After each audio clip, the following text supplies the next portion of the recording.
Deuteronomy chapter 19.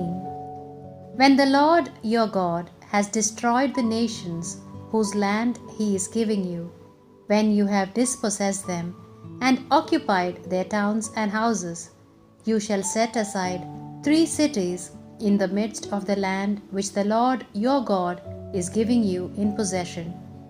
You shall construct approach roads to them and divide into 3 parts the territory that the Lord your God will give you as an inheritance, so that anyone who has killed someone may find refuge in those cities. Now, this is the regulation as to what kind of killer may save his life by seeking refuge there. The person who has caused the death of his neighbor unintentionally and with whom he had no quarrel before.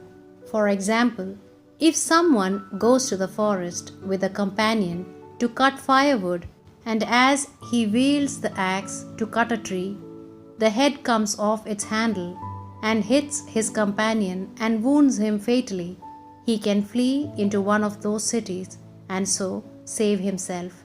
If the distance is too great, the avenger of blood may in his rage pursue the killer and catch up with him and kill him. He does not deserve death, since the two have had no quarrels before. For this reason I command you to set aside 3 cities.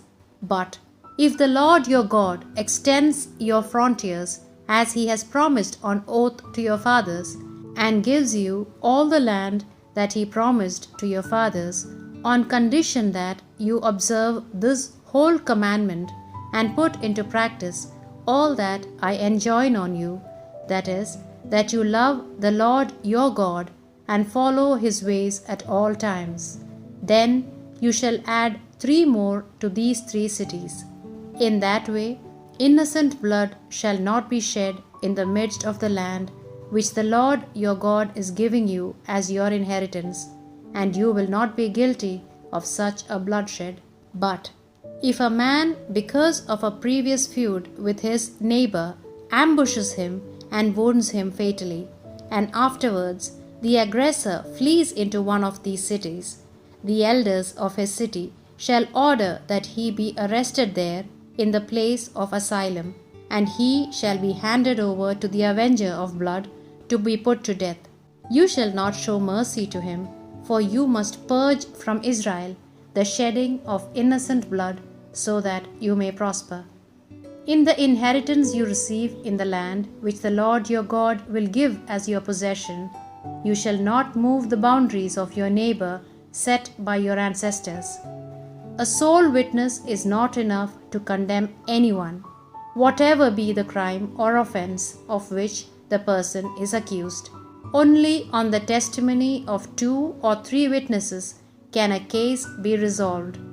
If an unjust witness rises against a person and accuses him of an offense, both parties involved shall appear before the Lord in the presence of the priests and judges then in office, who may deal with it.